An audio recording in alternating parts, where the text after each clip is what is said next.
할렐루야. 주님의 이름으로 환영합니다. 우리 마음과 뜻과 정성을 다해서 영과 진리로 거룩하신 하나님께 예배드리겠습니다. 기도하겠습니다.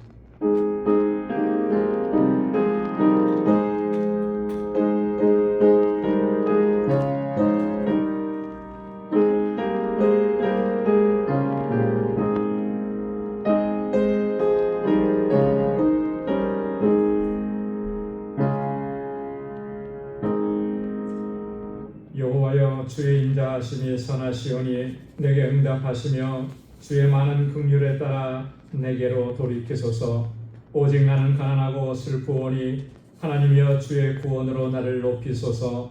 내가 노래로 하나님의 이름을 찬송하며 감사함으로 하나님을 위대하시다 하리니 이것이 소 곧 뿔과 굽이 있는 황소를 드림보다 여호와를 더욱 기쁘시게 함이 될 것이라.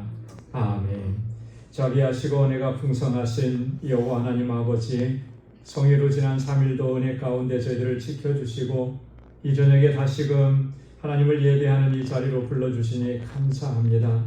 하나님, 우리의 마음을 정하게 하옵소서. 우리의 허물과 죄악을 주님 앞에 고백하오니 주의 보혈로 우리를 씻어주시고 정결하게 하셔서 오늘 이 시간 주님 앞에 드리는 이 예배가 거룩한 산 제사가 되게 하옵시고 하나님 기뻐 흠양하여 주옵소서. 주의 긍휼과 자비를 베풀어 주셔서 오늘도 주의 은혜로 충만케 하여 주옵소서. 예수님의 이름으로 기원하옵나이다. 아멘.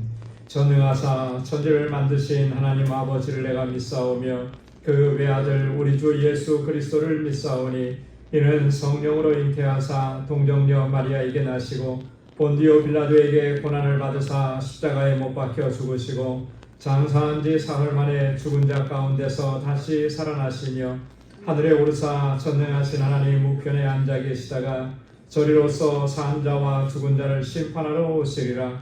성령을 믿사오며 거룩한 공예와 성도가 서로 교통하는 것과 죄를 사하여 주시는 것과 몸이 다시 사는 것과 영원히 사는 것을 믿사옵나이다. 아멘. 찬양으로 하나님께 영광 돌리겠습니다. 우리 보좌 앞에 모였네.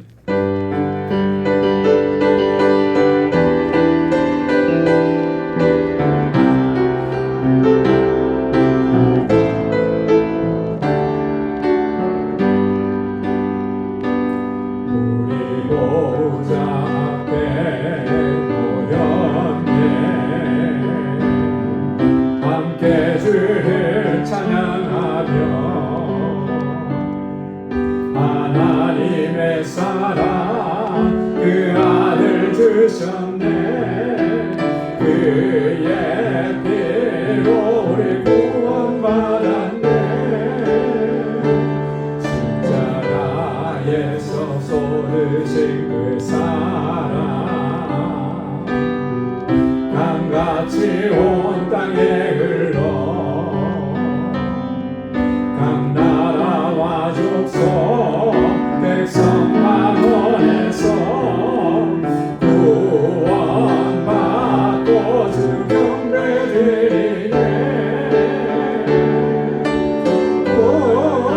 구원하시니 보좌에 앉으신 우리 하나님과 어린 양께 있도다. 구원하시니 보좌에 앉으신 우리 하나님과 어린 양께 있도다. 우리 보좌 앞에 모였네. 함께 주를 찬양하며 하나님의 사랑 그 아들 주셨네. 그의 피로 우리 구원받았네. 십자가에서 쏟으신 그 사랑 강같이 온 땅에 흘러 각 나라와 족속 백성 만원에서 구원 드리네 구원하심이 보좌에 앉으신 우리 하나님과 어린 양께 있도다 구원하심이 보좌에 앉으신 우리 하나님과 어린 양께 있도다 구원하심이 보좌에 앉으신 우리 하나님과 어린 양께 있도다 구원하심이 보좌에 앉으신 우리 하나님과 어린 양께 있도다. 아멘. 이 눈에 아무 증거 아니 되어도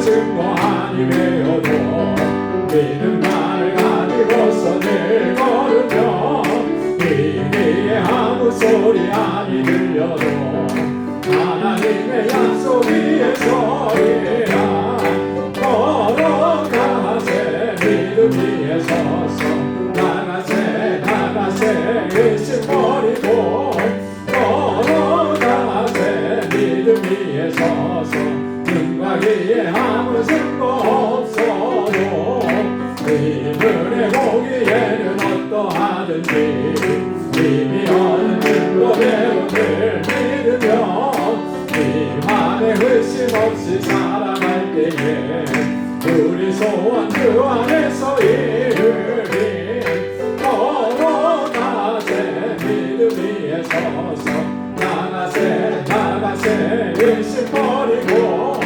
걸어가세 믿음 위에 서서 눈가기에 아무 증거 없어도 주님의 거룩함을 두고 맹세한 주 하나님 아버지는 참 기쁘다 그 귀한 모든 약속 믿는 자에게 능치 못할 무슨 일이 있을까 걸어가세 믿음 위에 서서 나가세 의심 버리고 걸어가세 믿음 위에 서서 눈가기에 아무 증거 없어도 주님의 거룩함을 두고 맹세한 주 하나님 아버지는 참 기쁘다 그 귀한 모든 약속 믿는 자에게 능치 못할 무슨 일이 있을까 걸어가세 믿음 위에 서서 나가세 의심 버리고 걸어가세 믿음 위에 서서 눈가기에 아무 증거 없어도 걸어가세 믿음 위에 서서 나가세 의심 버리고 걸어가세 믿음 위에 서서 눈가기에 아무 증거 없어도 아멘. 믿음으로 걸어나가는 우리의 믿음의 여정이 되기를 바랍니다. 내 기도하는 그 시간 그때가 가장 쉽다.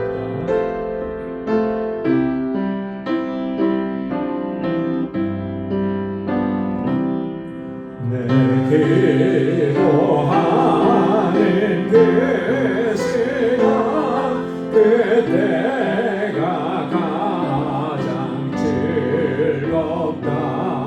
이 세상 근심 걱정에 얽매인 나를 불사 내 진정 소원 주 앞에 난 다짐하러 하래요. 불행당해 슬플 때 나 위로받게 하시네.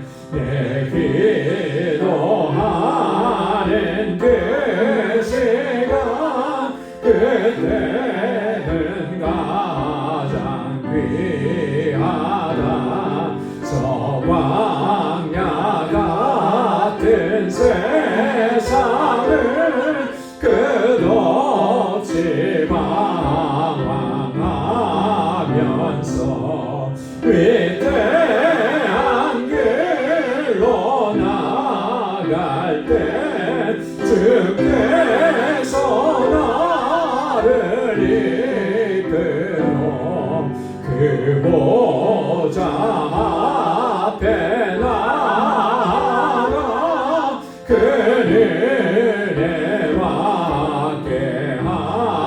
함께하시네. 내 기도하는 그 시간 그때가 가장 즐겁다. 이때껏 지은 큰 죄로 내 마음 심히 아파도 참 마음으로 뉘우쳐 가슴 김없이 아뢰면 주 나를 위해 복 주사 은혜 부어주시네. 내 기도하는 그 시간 그때가 가장 즐겁다. 주 세상에서 일찍 저 요란한 곳 피하여 빈들에서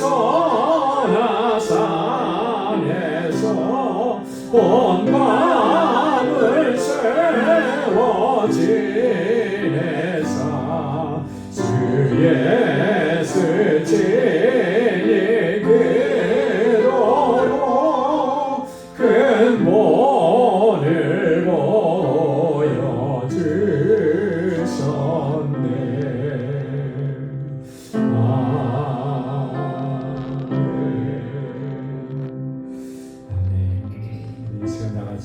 우리 함께 통성으로 기도하겠습니다. 먼저 우리의 허물과 죄악을 하나님 앞에 고백하고 하나님의 사유의 은총을 구하는 기도를 드리겠습니다. 그리고 교회를 위해서 우리 교회에 주신 사명 잘 감당하는 믿음의 공동체 되도록 또 세워주신 귀한 주의 종들 청지기들을 위해서 기도해 주시고 우리 이곳에서 자라는 우리 어린 신령들 학생들 청장년 우리 자녀들입니다. 우리 예수교육과 EM 주일학교를 위해서 교사들을 위해서 말씀을 전하시는 우리 라니 목사님 또 유스와 EM을 위해서 목회자를 청빙하는 데 하나님 좋은 예비하신 종을 하나님 보내달라고 기도해 주시고 우리에게 주신 선교적 사명 영혼 구원의 사명을 잘 감당하는 우리 교회가 되도록 우리 알라메다 광주교회 하나님 견고하게 세워주시고 또 특별히 우리 장보원 전사님 치료해 주시도록 기도해 주시고 세계 곳곳에서 복음을 증거하는 우리 선교사님들 하나님께서 능력의 장중에 항상 붙들어 주시기를 위해서 기도해 주시겠습니다. 또 우리 교우들을 위해서 기도합니다. 우리 환우들과 또 우리 연로하신 어르신들을 위해서 우리 가족의 구원을 놓고 기도하는 가정들을 위해서 또 우리 자녀들을 위해서 또 우리 자녀들의 앞길 또 결혼의 문제 또 자녀들 가정에 하나님께서 하나님 큰 은혜 주시도록 우리가 이 시간 주님 앞에 가지고 나온 또 우리의 개인적인 기도의 제목 이 시간 다 같이 통성으로 하나님께 아뢰겠습니다. 거룩하신 아버지 하나님 감사합니다. 하나님 과 죄로 아버지 하나님 정말 물들어있던 이 죄를 주님께서 긍휼히 여겨주시고 다시금 거룩하신 주님의 보좌 앞으로 불러주셔서 하나님 우리의 마음을 정결하게 하시고 깨끗하게 하시고 아버지 하나님 주님 앞에 이렇게 부르짖을 때 주님 우리의 기도에 응답해 주셔서 주의 보혈로 정결하게 하시고 하나님 우리의 기도에 응답해 주시니 하나님 감사합니다. 믿음으로 나와 주님 앞에 간구하고 부르짖는 저희들을 되게 하여 주옵소서. 우리가 마음과 뜻을 같이 하여서 하나님 이 시간 아버지 하나님 주님 앞에 간구합니다. 주님께서 세워주신 우리 광주재단을 아버지 여기까지 인도해 주시고 날마다 은혜 베풀어 주심을 감사합니다. 믿음의 역사와 사랑의 수고 소망의 인내로 승리하는 교회가 되게 하옵소서. 온전한 믿음의 공동체가 되어서 하나님께 영광 돌리기에 부족함이 없게 하시고 특별히 아버지 하나님 이 재단에 세워주신 하나님의 귀한 종들 아버지 하나님 주께서 저들을 아버지 충성되게 여기셔서 하나님 귀한 일을 맡겨주셨는데 하나님 우리의 마음을 다하고 힘을 다하여 충성을 다하며 헌신하며 아버지 하나님 주님을 섬기고 이 공동체를 섬겨가는 신실한 청지기들이 다 되게 하여 주옵소서. 그 헌신과 수고와 눈물의 기도와 그 땀을 통하여서 하나님 우리 광주교회가 더 아름답게 세워져 가게 하시고 아름다운 사랑의 공동체가 되도록 인도하여 주옵소서. 우리에게 주신 이 영혼권의 사명을 잘 감당할 수 있도록 은혜의 은혜를 더하여 주시고 아버지 하나님 특별히 우리 사랑하는 자녀들들 하나님 이곳에서 자라나는 우리 어린 신령들과 학생들 청장들을 붙잡아 주옵소서. 저들이 정말 하나님 정말 의지하고 믿음으로 살고 정말 말씀에 의지하여 하나님 경외하면서 아버지 앞에 귀하게 쓰임받은 일꾼들이 다 될 수 있도록 도와주시고 저들을 하나님의 말씀으로 양육할 귀한 종을 하나님 속히 보내어 주셔서 우리 유스글과 이엠이 하나님 아름답게 성장하여 이 다음 세대를 이끌어 나가는 귀한 주의 일꾼들이 다 되도록 도와주옵소서. 우리 모든 교사들과 아버지 하나님의 생명의 말씀을 전하는 우리 안희 목사님 강건하게 붙잡아 주시고 은혜로 충만하게 하여 주시옵소서. 하나님 우리에게 주신 이 선교적 사명 잘 감당하게 하시고 아버지 하나님 정말 세계 곳곳에 복음을 증거하는 하나님의 귀한 종들과 함께 동역할 수 있도록 도와주옵소서. 특별히 알라메다 광주교회를 든든하게 지켜주셔서 그 지역의 영혼들을 주께로 인도하는 귀한 구원의 사명을 잘 감당하는 구원의 방주가 되게 하옵시고 아버지 하나님 우리 온 성도들이 마음같이 잘 받을 수 있도록 도와주시고 아버지 하나님 특별히 우리 장로원 전사님 하나님 사랑하는 주의 딸에게 하나님 치유의 은혜를 베풀어 주셔서 아버지 하나님 깨끗하게 치유하시고 온전하게 건강하게 회복시켜 주셔서 주님의 주신 사명을 능력 있게 감당하는 여종이 되도록 주여 인도하여 주시옵소서. 아버지 하나님 지금도 세계 곳곳에 복음을 증거하는 하나님의 귀한 종들을 붙잡아 주옵소서. 하나님 그 죽음의 땅에 생명의 복음을 전하는 그 귀한 역사 가운데 하나님의 놀라우신 은혜의 역사를 더하셔서 아버지 하나님 풍성한 생명의 역사가 더해지도록 은혜를 베풀어 주시고 아버지 그 필요한 모든 것들을 채우시사 부족함이 없도록 인도하여 주시옵소서. 아버지 우리 사랑하는 성도들 아버지께서 그 가정 저들의 삶을 하나님 눈동자와 같이 살펴주옵소서. 믿음으로 나가게 하시고 아버지 하나님께서 아버지 하나님 능력과 권능으로 던져 주셔서 이 영적 싸움에서 하나님 모두가 다 승리하게 하시고 하나님의 기쁨이 되는 아버지 귀한 종들이 되게 하여 주시옵소서. 가정마다 은혜와 주의 평강을 더하시고 아버지 그 손으로 하는 모든 일들을 복되게 하셔서 아버지 형통하게 하옵시고 믿음의 기업들을 든든하게 지켜주시옵소서. 특별히 아버지 하나님 우리 아버지 신의 연약함으로 인하여서 하나님 주님 고통 중에 신음하는 주의 자녀들을 기억하시사 하나님의 손으로 만져주시고 치료하옵시고 아직도 주님을 영접하지 않은 우리 식구들이 있어서 눈물로 기도합니다. 주의 사랑하는 종들의 기도를 들어주시사 하나님 그 가정의 구원의 역사를 허락해 주옵시고 무엇 하나님 우리 사랑하는 자녀손들이 정말 믿음으로 살아서 하나님 믿음의 가문을 잘 이어갈 수 있게 하시고 아버지 하나님 앞에 귀하게 쓰임받는 일꾼들이 다 되게 하여 주시옵소서. 아버지 하나님 오늘도 주께 나와 하나님 우리의 마음을 소원을 아뢰며 간구하고 기도하는 주의 종들의 기도에 하나님 선하신 응답을 허락해 주시고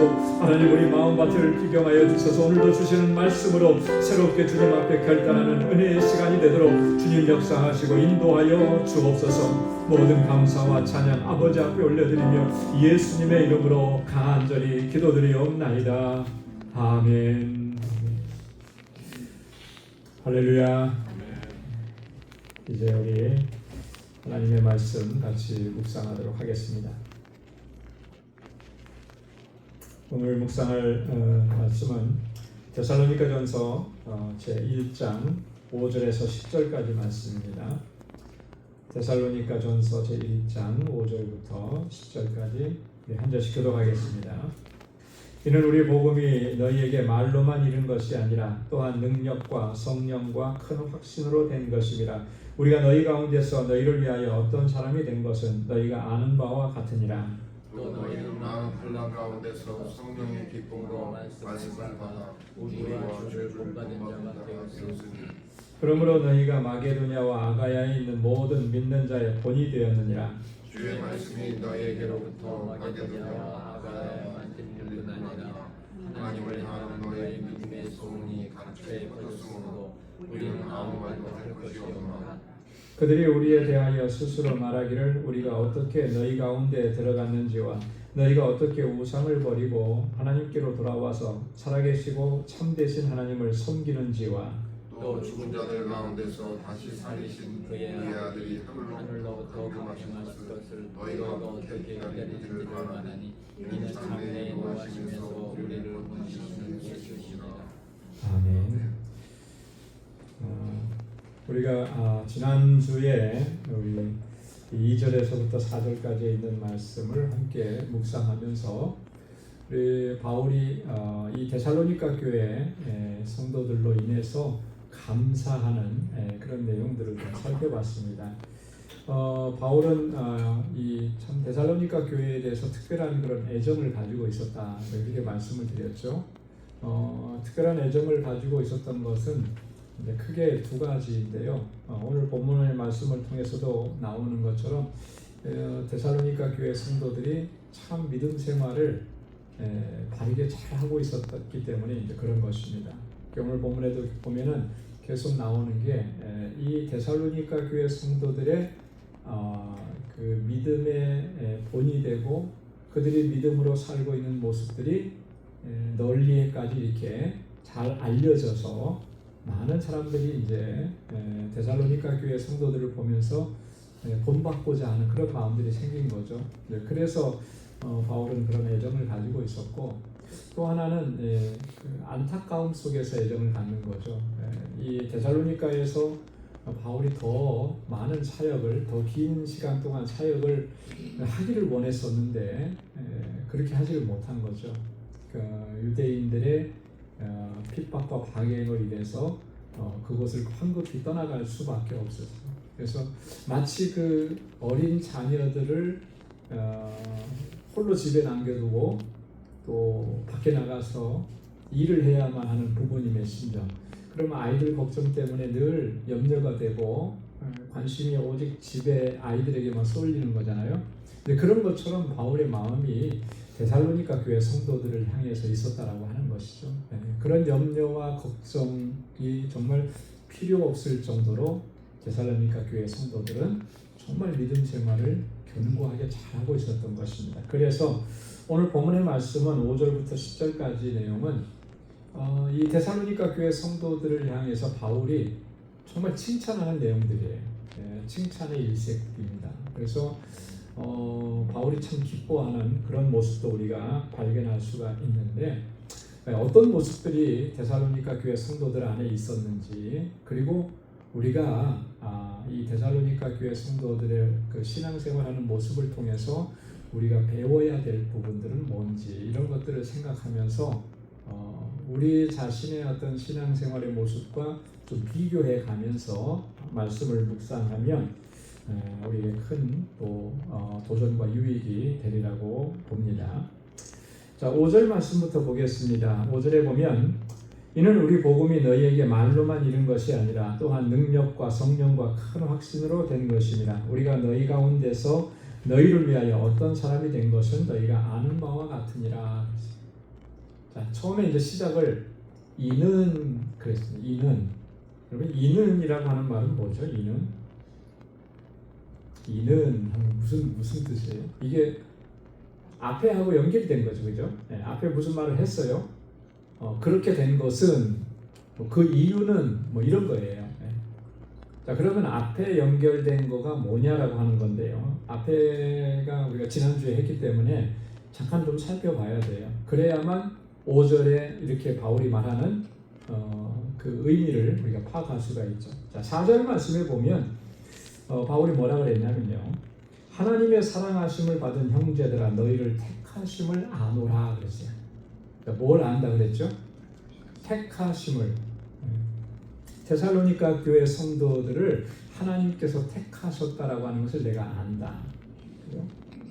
하나님의 택하심 가운데 있었다라고 하는 거예요.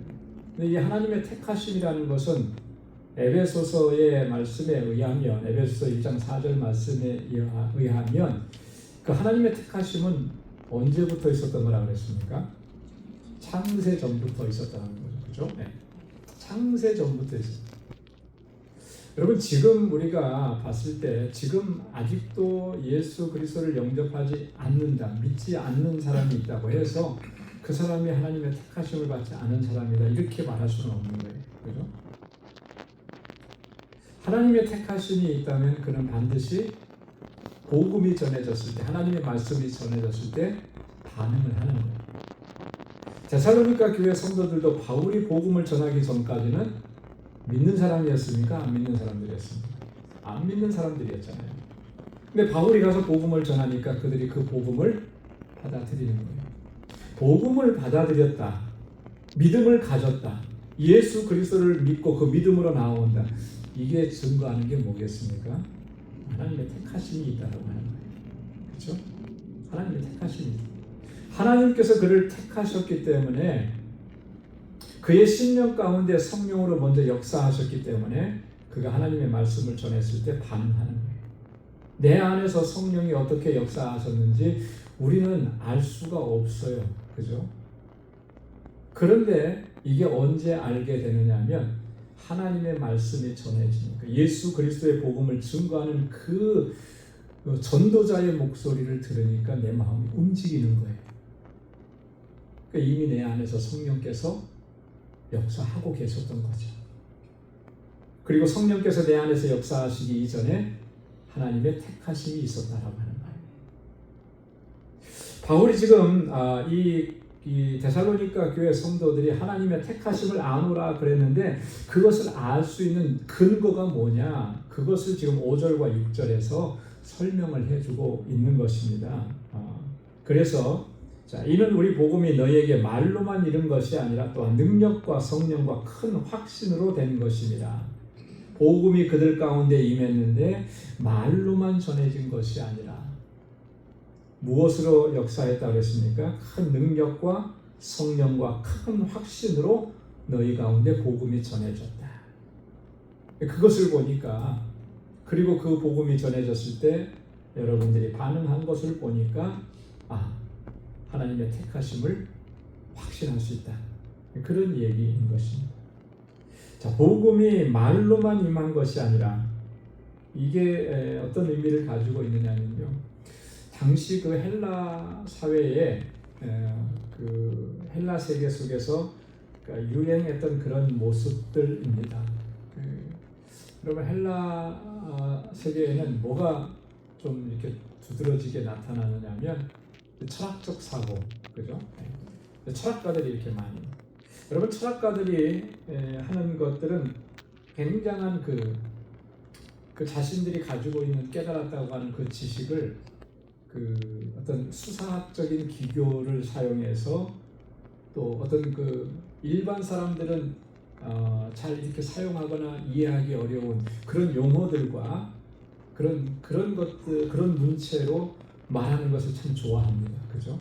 그래서 철학가들이 하는 말은 전체로 이해하기가 쉽지 않아요. 그 대학교 1학년 때 교양 시간에 철학을 1시간 들었거든요.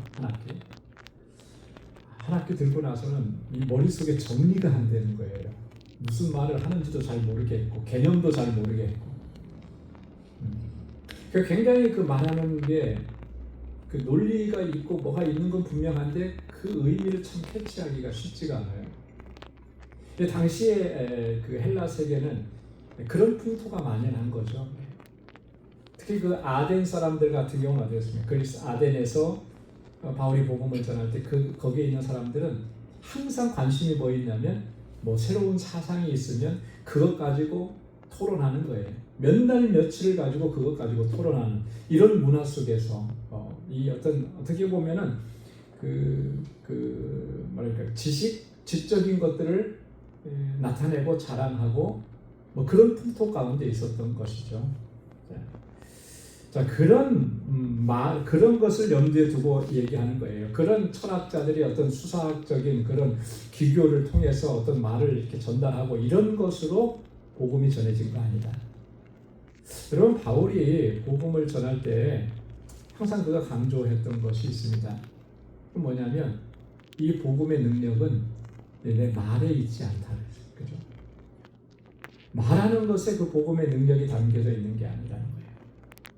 하나님께서 그 안에서 역사하실 때 그 복음으로 말미암아 생명이 일어나게 하는 그런 위대하고 놀라운 역사들을 행하신다라고. 그래서 바울이 자기는 말 잘 못한다고 이렇게 얘기했지만 사실은 안 그래요. 그죠? 바울이 얼마나 말 잘하는 사람인데.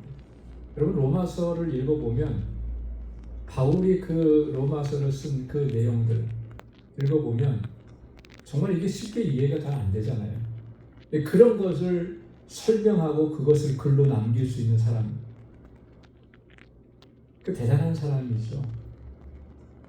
그런 능력을 다 갖추었음에도 불구하고 바울은 항상 복음을 전할 때마다 자기가 가지고 있는 지식이나 자기가 말 잘하는 언변이나 설득력이나 어떤 수사학적 기법 이런 걸 통해서 복음을 전하려고 하지 않았어요. 한 번은 그렇게 했다가 실패했던 경험도 있죠. 오직 성령께서 내 안에서 역사하셔서 성령의 역사하심으로 말미암아 복음이 사람을 변화시키는 그 능력을 경험했기 때문에 전적으로 성령을 의지하고 그렇게 복음을 증거했고, 그래서 하나님께서 바울을 통해서 놀라우신 역사를 이루었던 것이죠. 오늘 그래서 바울이 그렇게 얘기하는 겁니다. 말로만 이룬 것이 아니라 능력과 성령과 큰 확신으로 된 것이라. 그렇기 때문에 하나님께서 데살로니가 성도들을 택하신 것이 분명하다라고 바울이 지금 얘기하는 것입니다. 복음이 전해질 때 말로만 전해지는 게 아니라 하나님의 능력으로 증거되어지는 것입니다. 여러분, 이 복음 안에는 하나님의 능력이 담겨져 있어요. 하나님의 능력이 담겨져 있는데 이 하나님의 능력은 어떤 능력이라고 바울이 얘기했느냐면 로마서 1장 16절에 어떤 능력이라고 했습니까? 구원의 능력이라고 했어요. 복음이 전해질 때에 하나님께서 그 안에서 능력으로 역사하시는데 죄인을 구원하시는 구원의 역사를 이루어 가신다. 그런 역사가 지금 이 데살로니가 교회 안에서 일어났다라고 하는 것이죠. 성령의 역사하심이 그 가운데 있었다라고 하는 것입니다. 여러분, 성령은 우리의 구원의 역사를 가능하게 해주는 근본적인 동인이 되는 거예요. 여러분, 우리가 구원받은 것, 우리의 구원에 관련해서 삼위일체 하나님이 어떻게 각각 역사하셨는지를 설명을 해보면 이렇게 설명할 수가 있습니다. 성부 하나님은 우리의 구원을 계획하셨고, 그죠? 성자 하나님 예수 그리스도는 하나님께서 계획하신 그 구원을 성취하셨고, 어디에서요?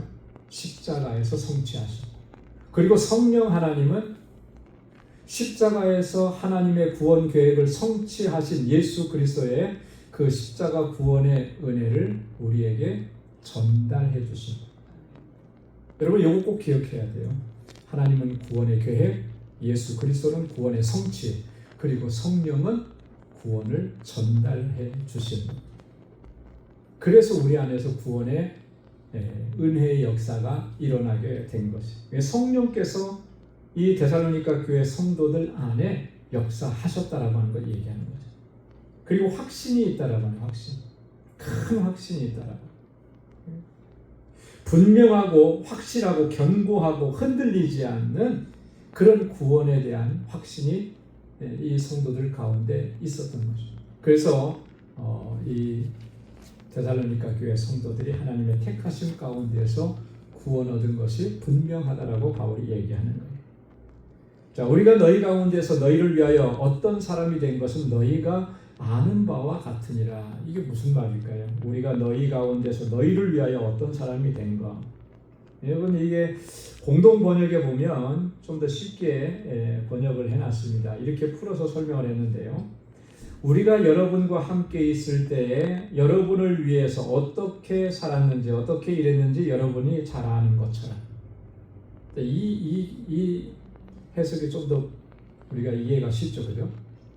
우리가 여러분들 가운데 들어가서 예수 그리스도의 복음을 전하면서 어떻게 했는지 그것은 여러분들이 이미 다 잘 알고 있지 않습니까? 이런 의미예요. 여러분 어떻게 했었을 것 같아요? 바울과 또 이 데살로니가에서 함께 사역을 했던 사람 두 사람이 있다고 그랬죠? 누구라 그랬죠?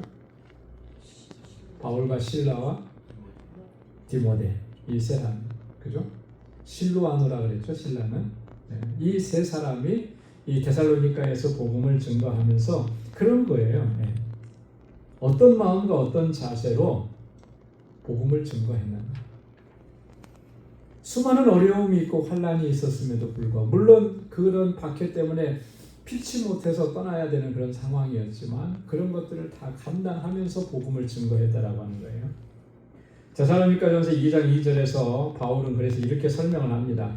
너희가 아는 바와 같이 우리가 먼저 빌립보에서 고난과 능욕을 당하였으나 우리 하나님을 힘입어 많은 싸움 중에 하나님의 복음을 너희에게 전하였노라. 자, 빌립보에서도 고난과 능욕을 당했었고, 그죠? 자, 데살로니가에 와서도 복음을 증거할 때 많은 싸움 중에 하나님의 복음을 너희에게 전했다. 싸움이 많았다는 거예요. 이 싸움이 많았다는 건 무슨 싸움이겠습니까? 영적 싸움인 거죠. 영적 싸움. 복음이 전해지는 곳에서는 항상 이렇게 영적 싸움이 일어나게 돼 있잖아요. 어떤 형태로든지 이 복음 전하는 것을 반대하고 박해하고 방해하고 이런 일들이 있잖아요. 그거 다 영적 싸움이거든요. 그 수많은 영적 싸움을 싸우면서 복음을 증거했다라고 하는 거예요. 그랬기 때문에 이 데살로니가 교회가 세워질 수가 있었고 거기에서 구원의 역사가 일어날 수가 있었다는 거예요. 이런 모습을 볼 때 데살로니가 교회는 그 성도들은 하나님께서 택하신 것이 분명하다. 자, 그 다음에 6절에 보면 또 두 번째로 이렇게 얘기합니다. 또 너희는 많은 환난 가운데서 성령의 기쁨으로 말씀을 받아 우리와 주를 본받은 자가 되었으니. 환난 가운데에서도 성령의 기쁨으로 말씀을 받아들이고 엄청난 환난과 핍박이 있는데 거기에 굴하지 않고 성령께서 주시는 기쁨으로 말씀을 받고 거기에서 한 걸음 더 나아가서 지금 복음을 증거해주는 바울과 실루아노와 디모데 이 사람들의 믿음을 본받고 주를 본받는 자가 됐다. 주님을 본받으려고 애쓰는 그 모습을 보니까 하나님을 택하심을 받은 것이 맞다라고 하는 거예요. 그것을 증거하는 거예요. 많은 환란이 있었다 그렇게 얘기하잖아요. 여러분 데살로니가 교회 성도들이 편안하게 복음을 받아들이고 그렇게 신앙생활한 것은 결코 아닙니다. 대부분의 초대교회들은 예수 그리스도를 구주로 영접하는 그 순간부터 사실 많은 핍박과 박해를 받으면서 그 믿음을 지켜나갔던 거예요. 물론 그 중에는 그런 핍박과 박해 때문에 믿음을 저버린 사람들도 있겠죠. 그러나 그러지 않은 사람들이 훨씬 더 많았던 것입니다. 그랬기 때문에 교회마다 든든하게 서봤고 오늘까지 그 초대교회에 대한 그 이야기를 우리가 들을 수가 있는 거예요. 여러분 신앙생활 한다는 것이 그렇지 않아요? 믿음으로 산다라고 하는 것이 결코 이게 순탄하지만은 않습니다. 평탄한 길을 걷는 것. 우리 예수 믿으면은 잘 되고 형통하고 평탄한 길을 걸을 것이다. 그렇게 기대하는데요. 사실 그거보다는 그 반대의 경우가 훨씬 더 많은 거죠. 고난이 있고 환란이 있고 어려움이 있고 그러나 그런 고난과 환란과 어려움을 통해서 우리가 무엇을 경험하게 되는 것입니까? 하나님께서 우리를 어떻게 붙드시고 인도해 가시는지를 경험을 하게 되는 거예요. 그래서 사실 그게 더 은혜고 그게 더 복인 거죠. 이 데살로니가 교회 성도들이 어떻게 어려움을 겪었는지는 사도행전 17장 5절에 보면 이렇게 기록을 하고 있습니다. 그러나 유대인들은 시기하여 저자의 어떤 불량한 사람들을 데리고 떼를 지어 성을 소동하게 하여 야손의 집에 침입하여 그들을 백성에게 끌어내려고 찾으나. 여기 보십시오. 유대인들은 시기를 해서 저자의 어떤 불량한 사람들을 데리고 저자의 시장거리에 어떤 불량한 사람들을 데리고 이게 누구를 어떤 사람들 데리고 온 것 같아요? 요즘식으로 얘기하면 조폭들을 데리고 온 거예요. 조폭들을 동원한 겁니다. 그래가지고 이 데살로니가에 예수 믿는 사람들 그 공동체 모여서 하나님을 예배하는 이 사람들을 핍박하고 박해하고 온 성을 다 소동케 했다 그랬잖아요. 그런 어려움을 겪었던. 그럼에도 불구하고 성령의 기쁨으로 말씀을 받았네요. 여러분, 성령께서 주시는 기쁨은 그 어떤 한 핍박과 환난도 능히 감당하고 이겨내게 하시는 줄로 믿습니다. 그래서 성령이 주시는 기쁨으로 충만해지는 것, 이게 참 중요해요. 그래서 우리가 하나님 앞에 기도할 때마다 그런 기도도 빼놓지 말아야 될 것 같아요. 어떤 고난이 있고 어떤 어려움이 있고 어떤 환난이 있어도 하나님 주님께서 주신 이 기쁨을 잃지 않도록 하나님 성령께서 내 안에서 역사해 주십시오. 사실 어려움이 있을 때, 고난이 있을 때 의기소침해지고 또 우리가 낙심하고 그럴 수 있죠. 순간적으로 그럴 수가 있습니다. 그러나 정말 늘 성령의 도우심을 구하면서 기도하는 사람은 그것을 딛고 일어서는 거예요. 어떤 고난이 있어도 성령은 우리 안에 있는 그 기쁨을 빼앗아가지 못하도록 성령께서 우리를 지켜주시는. 사도행전 5장 41절에 보면 사도들이 정말 핍박을 받아요. 박해를 받고. 당시 베드로나 요한이 정말 얼마나 많은 핍박을 받았습니까? 그런데 사도들이 어떻게 얘기하냐면 그 이름을 위하여 능욕받는 일에 합당한 자로 여기심을 기뻐하면서 했어요. 그 이름이라는 게 어떤 이름입니까? 예수의 이름이잖아요. 그죠? 예수의 이름 때문에 내가 능욕받는 일에 합당한 사람으로 여김을 받았다는 거. 그게 기쁜 거예요. 그게 감사한 거예요. 여러분, 예수 믿는 것 때문에 내가 핍박을 받고 박해를 받는다면 그건 뭐를 증명하는 것이겠습니까? 그건 진짜라고 하는 걸 증명하는 거예요. 그죠? 진짜이기 때문에, 진짜 믿는 사람이기 때문에 핍박과 박해를 받는 거죠. 가짜였으면 핍박과 박해가 없습니다. 그렇잖아요? 왜요? 그런 고난이 있었을 때, 핍박이 있었을 때 그 자리를 일단 모면하려고 생각을 하니까. 그렇지 않겠습니까? 그럼 핍박은 면할 수 있죠. 박해는 면할 수 있어요. 그게 진짜 신앙이냐? 그렇지 않은 거예요. 진짜 신앙인은 박해를 받게 돼 있어요. 그러나 그런 고난과 박해 가운데서도 하나님께서 주시는 기쁨이 있다라고 하는 거죠. 사도들이 그것을 누렸었고 바울과 실라가 그것을 누렸잖아요. 빌립보 감옥에서 그들이 매를 맞고 감옥에 들어가 있었을 때 바울과 실라가 한 건 뭡니까? 하나님 앞에 감사하고 하나님을 찬양하고 그 안에 기쁨이 있으니까. 오늘 사도들이 생각했던 것과 같은 마음이었을 거예요. 주님의 이름 때문에 내가 능욕받는 이 일에 합당한 자로 여겨진 것, 이게 감사합니다. 이게 기쁩니다. 여러분, 우리가 주님의 일을 하다가 어떤 어려움에 겪었을 때 우리가 다 그런 마음을 가졌으면 좋겠습니다. 내가 주님의 일을 하다가 어려움을 겪었는데 하나님, 주님의 일을 하다가 이런 어려움을 겪는 일에 합당한 사람으로 내가 쓰임받게 된 거 하나님 감사합니다. 오히려 그런 기쁨을 우리 안에서 누릴 수 있는 저와 여러분들이 다 될 수 있기를 주님의 이름으로 축원합니다. 우리와 주를 본받는 자가 되었다 그랬잖아요.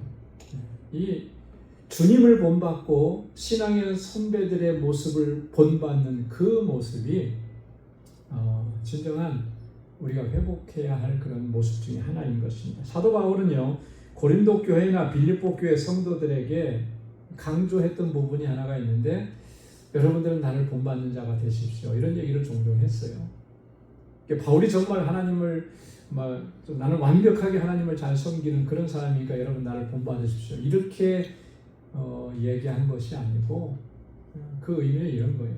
내가 지금 정말 오직 주님만을 의지해서 믿음으로 주님만을 바라보고 그렇게 살아가려고 하는 이 중심을 가지고 살아가려고 하는 이 모습을 본받고 여러분들도 그렇게 주님만 바라보십시오, 이런 의미를 담고 있는 거예요. 고린도전서 4장 16절에도 보면 그러므로 내가 너희에게 권하노니 너희는 나를 본받는 자가 되라. 빌립보서 3장 17절에도 보면 형제들아 너희는 함께 나를 본받으라 이렇게 얘기했잖아요. 그죠? 뭘 본받으라는 것이겠습니까? 믿음으로 살아가려고 애를 쓰고 주님께서 주신 복음을 증거하는 일에 최선을 다해서 오직 하나님만 바라보는 그 모습을 여러분들도 본받고 여러분 그렇게 믿음의 길을 걸어가야 해요. 여러분 하나님께서 기뻐하시는 신앙생활이라고 하는 것은 한마디로 얘기하면 그런 거죠. 주님을 본받으려고 늘 애쓰는 거예요. 늘 힘쓰는 거예요. 그래서 내 안에서 그리스도의 형상이 나타나기를, 그리스도의 향기가 나타나기를 그렇게 간절히 사모하면서 한 발짝이라도 주님을 닮아가려고, 주님 걸어가신 길을 걸어가려고 무던히도 몸부림치는 여러분 그런 삶을 하나님께서 기뻐하실 줄로 믿습니다. 그렇잖아요. 우리가 분토임을 하나님 다 아시죠. 우리가 먼지 같은 존재인 것을 다 아시죠. 그럼에도 불구하고 주님 닮기를 원합니다. 그러지 못한 나의 모습 때문에 몸부림치고 그죠? 통회하고 자복하고 하나님 그런 마음을 기뻐하시지 않겠습니까? 그래서 우리가 일평생 믿음의 길을 걸어갈 때 주님을 본받기를 힘쓰는 저와 여러분들이 될 수 있기를 소망합니다. 자, 데살로니가 교회 성도들은요 이렇게 주를 본받는 자가 되었는데, 자 그러다 보니까 7절에 뭐가 있냐면 그러므로 너희가 마게도냐와 아가야에 있는 모든 믿는 자의 본이 되었다. 놀랍지 않습니까? 나는 주님을 본받으려고만 애를 썼어요. 그러는데 그 모습이 다른 사람들에게 본이 되더라라고 하는 거예요. 다른 사람들에게 본이 되더라. 아가야와 마게도냐, 여러분 마게도냐와 아가야 이 지역은 어디냐면 당시에 헬라 지역은 우리가 첫 시간 할 때 좀 배웠죠. 그 마게도냐 지역이 어디쯤인가, 이 데살로니가가 어디 있는가 위치를 좀 우리가 같이 지도 봤잖아요. 너무 오래돼서 기억이 하나도 안 나죠. 한 몇 주 전에 첫 시간에 나눠드렸던 그 교재에 지도 해놨으니까 한번 돌아가서 보세요. 이 마게도냐 지역은 유럽으로 들어가서 약간 북쪽에 있어요. 여기가 북부, 헬라 당시에 헬라 지역이 두 부분으로 이렇게 나눠졌는데 마게도냐 지역과 여기 아가야 지역이다. 아가야 지역은 남쪽입니다. 남쪽. 북과 남으로 이렇게 좀 나눠졌는데 마게도냐 지역에서 이 데살로니가는 거의 수도 역할을 하는 그런 중심지였어요. 그리고 데살로니가 그 옆에는 어떤 도시가 있었습니까? 베레아가 있었고 그 전에 빌립보가 있었고 네아폴리라고 하는 암비볼리라고 하는 그런 지역들이 이제 그 지역에 있었어요. 여기가 이제 마게도냐 지역. 아가야 지역은 어디라 그랬습니까? 남쪽이니까 쭉 밑으로 내려오면 고린도예요. 그러니까 고린도는 아가야 지역의 수도 역할을 하는 그런 항구 도시였잖아요. 자, 그 옆에 아덴이라는 곳이 있고 또 겐그리아라고 하는 도시가 있고 이런 지역입니다. 그러니까 사실 데살로니가는 이 마게도냐 지역에는 그래도 좀 가까운 지역이죠. 자, 그런데 아가야라 그러면 좀 멀리 떨어져 있어요. 거기까지 믿음의 소문이 전해진 거예요. 그 지역에 있는 사람들도 그 데살로니가 교회 성도들의 소식을 듣고 그들의 본이 되었다. 자, 그러니까 얼마나 정말 믿음 생활을 잘하고 있었는지를 우리가 알 수가 있죠. 본이 되었다. 여러분 우리가 신앙의 연륜이라고 하는 것은 신앙의 연수만을 자랑하는 것이 되어서는 안 돼요. 그죠? 신앙의 연륜은 사실 그 믿음의 본이 되어야 돼요. 우리가 신앙의 연륜이 많다, 신앙의 연수가 많다라고 하는 것은 그만큼 선한 영향력을 끼치고 또 아름다운 본이 되어야 되는 거죠. 그래서 우리 교회 안에서도 우리가 믿음 생활을 정말 신실하게 잘 감당하시 그런 분들이 되어서 다른 사람들에게 좋은 영향력을 끼치고 또 저분이 저렇게 기도하는 모습 보니까, 저분이 저렇게 교회를 섬기는 모습을 보니까, 저분이 저렇게 교회 생활하는 모습을 보니까 나도 그렇게 좀 닮아갔으면 좋겠다. 이렇게 얘기가 나올 수 있을 정도로 우리가 서로 본이 되어야 되지 않겠냐. 그러니까 신앙의 연륜이라는 것은 그런 것 같아요. 연륜이 많다라고 하는 것은. 그래서 우리가 교계 안에서도 어른이라는 표현을 많이 쓰거든요. 여러분, 어른이라고 하는 표현은 어떤 때 쓰는 것이겠습니까? 본이 된다라고 하는 거예요. 첫 번째, 본이 되는 거예요. 그분을 바라보면 정말 저분처럼 믿음 생활을 해야지. 연륜이 많다라고 하는 것은 그런 의미인 것 같아요. 연수가 많으니까 존경해줘야 되고 그런 의미보다는 저분이 정말 본이 된다. 히브리서 11장을 우리는 믿음장이라고 그러지 않습니까? 그죠? 믿음장. 믿음이라는 무엇인가 라고 하는 것을 쭉 설명을 하다가 뒤에 가보면 우리 믿음의 선조들에 대한 이야기가 쭉 나와요. 왜 기록을 해놨겠습니까? 믿음의 본이 되는 거죠. 그죠? 믿음으로 산다는 것이 뭔가 이론적으로만 정리한 것이 아니라 믿음으로 살았던 사람들의 그 모습을 우리에게 보여주면서 우리도 그렇게 믿음의 길을 걸어가야 된다라고 하는 도전을 주는 거잖아요.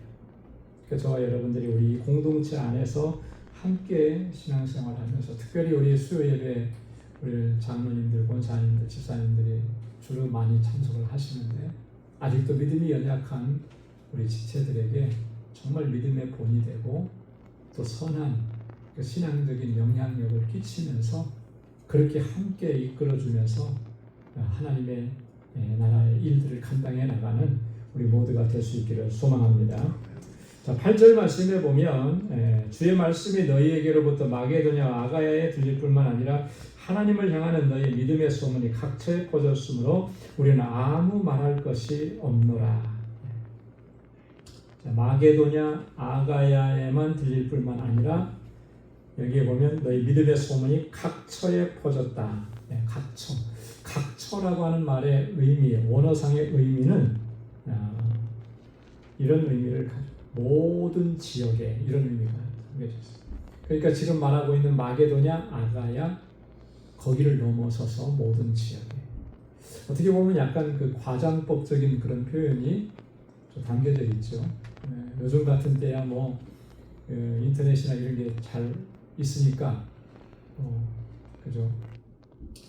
어디든지 뭐 다 전 세계적으로 다 퍼져나갈 수가 있겠지만 이 시대는 그런 시대는 아닌데요. 그만큼 이 데살로니가 교회 성도들의 믿음 생활하는 모습이 본이 되고 또 영향력이 있었다라고 하는 것을 바울이 이야기하는 것입니다. 그 바울이 이 서신서를 처음 시작할 때 우리가 지난주에도 함께 나눴잖아요. 이 데살로니가 교회는 그들의 믿음의 모습이 어떻게 소문이 났다고 했냐면 믿음의 역사와 사랑의 수고와 소망의 인내로, 그죠? 믿음, 소망, 사랑이죠. 이런 것들이 소문이 난 거예요. 본이 된 거죠. 그래서 그런 모습을 볼 때 우리가 더 이상 할 말이 없다, 그죠? 이렇게 잘하고 있고 이렇게 아름다운 소문이 나고 있는데 거기에 뭐라고 더 얘기할 수 있겠느냐? 바울이 그렇게 이제 이야기하는 것입니다. 자, 그리고 9절과 10절 말씀에서는 이 데살로니가 교회 성도들의 그 믿음의 실체를 지금 좀 설명을 해주고 있는 부분입니다. 자, 9절 말씀에 보면 그들이 우리에 대하여 스스로 말하기를 우리가 어떻게 너희 가운데 들어갔는지와 너희가 어떻게 우상을 버리고 하나님께로 돌아와서 살아계시고 참되신 하나님을 섬기는지. 여러분, 믿음 생활을 한다는 것은 우리가 복음을 받아들이고 예수 그리스도를 영접하고 믿음으로 걸어간다라고 하는 것은 이런 변화를 그들의 삶 속에서 나타내는 것입니다. 뭐냐면 우상을 버리고 하나님께로 돌아가는, 우상을 버리고 하나님께. 이게 첫 번째로 나타나는 역사. 그리고 살아계신 하나님을 섬기는 거죠. 여러분, 이 우상을 버리고 하나님께로 돌아가는 것은 진정으로 예수 그리스도를 영접한 그 사람들에게서 나타나는 공통적인 특징입니다. 왜 그렇습니까? 이 우상이라고 하는 것이 어떤 존재예요? 이방 신을 섬기는 것도 물론 의미가 그런 의미도 담고 있지만 하나님 외에 하나님 아닌 것들을 의지하고 섬겼던 그런 모든 것들이에요. 자, 하나님께로 돌아오면은 어떻게 해야 되는 거예요? 그거 다 버려야 되는 것이죠. 네, 그거 버려야 돼요.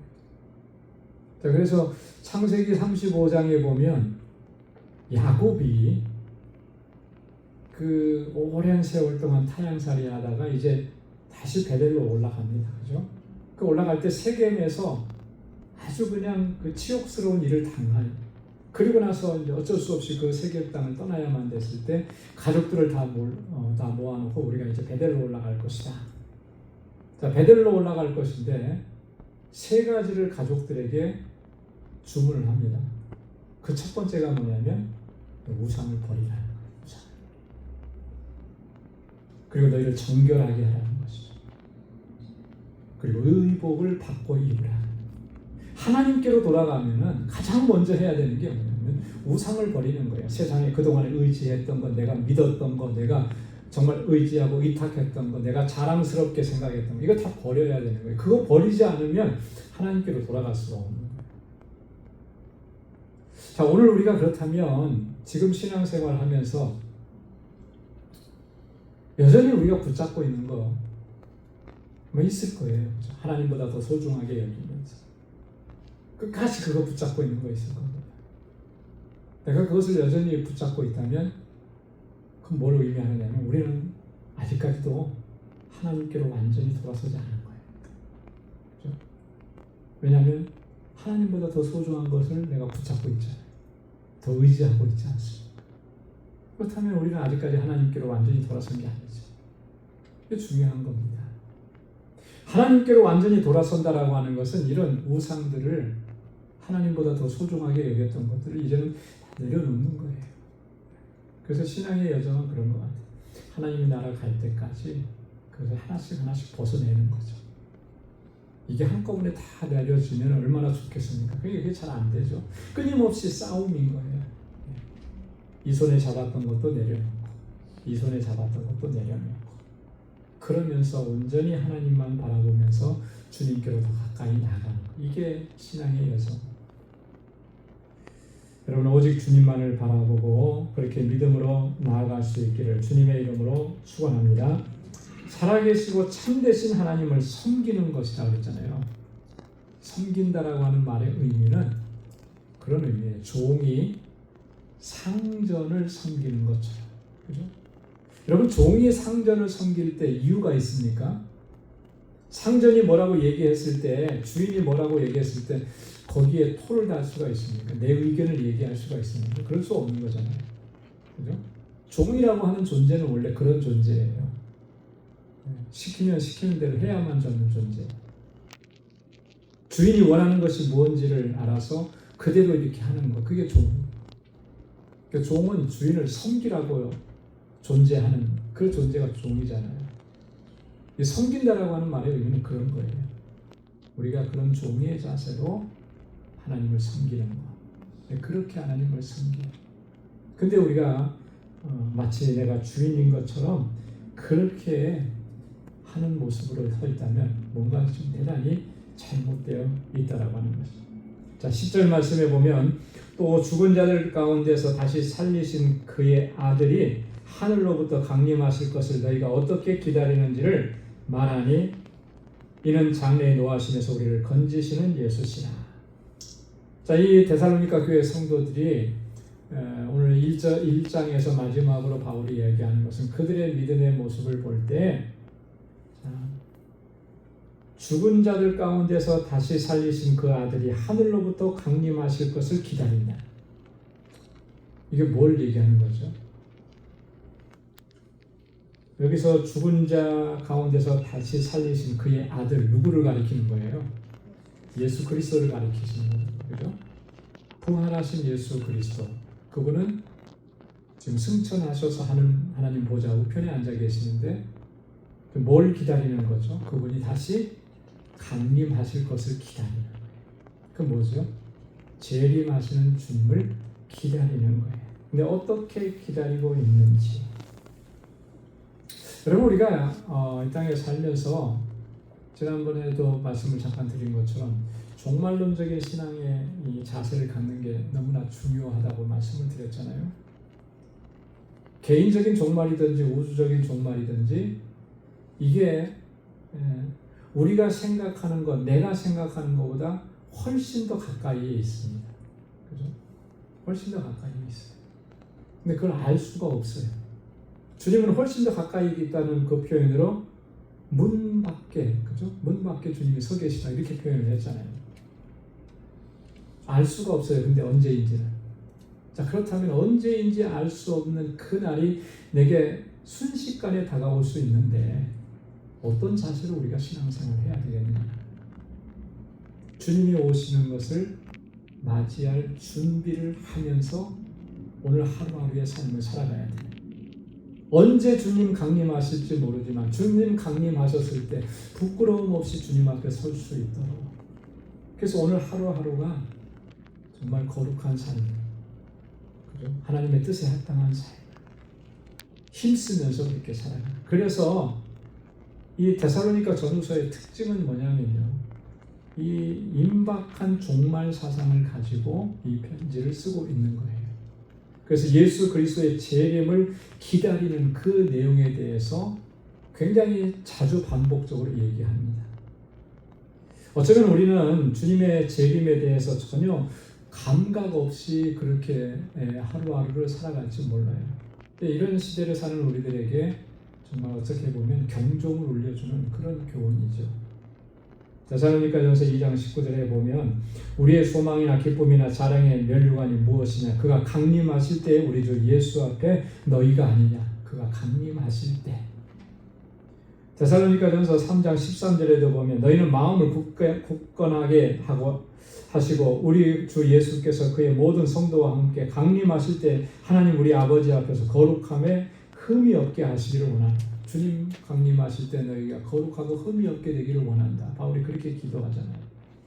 데살로니가후서 2장 7절에도 보면 주 예수께서 자기의 능력의 천사들과 함께 하늘로부터 불꽃 가운데서 나타나실 때에, 주님이 나타나실 때가, 그때가 분명히 있는데 그때에 우리가 그때를 기다리면서 어떻게 살아야 되냐, 어떻게 기다려야 되느냐. 베드로후서 3장 13절에 보면 이 모든 것이 이렇게 풀어지리니 너희가 어떤 사람이 되어야 마땅하냐, 거룩한 행실과 경건함으로 하나님의 날이 임하기를 바라보고 간절히 사모하라. 어떻게 살아가라 그랬습니까? 거룩한 행실과 경건함으로 하나님의 날이 임하기를 사모하면서. 여러분 어떻습니까? 내일이라도 당장 주님 오셨으면 좋겠습니까? 예, 입으로는 예, 마음으로는 아니요, 조금만 더 있다. 대부분 물어보면 지금 당장이라도 주님 오셨으면 좋겠습니다. 이렇게 말하는 사람들이 그렇게 많지 않아요, 그죠? 그거는 우리가 잘 생각하지 않는다라고 하는 거예요. 그냥 오늘이 괜찮았으니까, 아무 일 없었으니까 내일도 괜찮을 것이고, 내가 죽을 때까지는 이런 일은 일어나지 않을 것이라는 막연한 그런 기대를 가지고 그렇게 살아가죠. 개인의 종말도 마찬가지예요. 개인의 종말도 그렇게 급작스럽게 나에게 다가올 것이라는 생각을 전혀 안 해요. 그렇죠? 그런 생각을 많이들 안 합니다. 그렇기 때문에 오늘 하루가 느슨한 거예요. 내일 잘하면 되지, 이렇게 되는 거죠.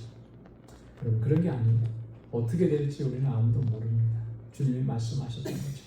오늘 하루하루를 주님이 강림하시는 그 날을 사모하고 기다리는 마음으로, 거룩함과 경건함으로 주님의 나라를 사모하고 그렇게 하나님의 거룩한 백성으로 살아가기를 힘쓰는 저와 여러분들이 다 될 수 있기를 주님의 이름으로 축원합니다.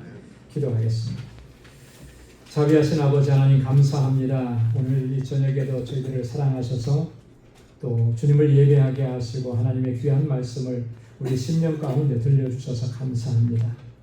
정말 데살로니가 교회 성도들이 하나님 믿음의 연조는 비록 어렸지만 그러나 정말 간절하게 주님을 사모하고 믿음으로 살아가려고 애를 쓰고 또 하나님 주님의 날을 사모하며 기다리며 그렇게 신앙의 여정을 달려간 이 모습이 너무나 아름다웠고 많은 사람들에게 본이 되었다고 했습니다.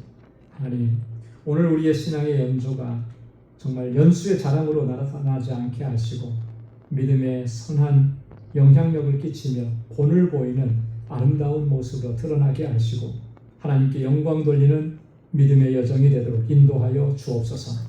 주님의 나라에 이를 때까지 오직 주님만 바라보게 하시고 좌로나 우로나 치우치지 않게 하시고 경건함으로 하나님의 나라를 사모함으로 하루하루를 믿음의 길로 걸어갈 수 있는 우리 방주의 권속들이 다 되게 하여 주옵소서.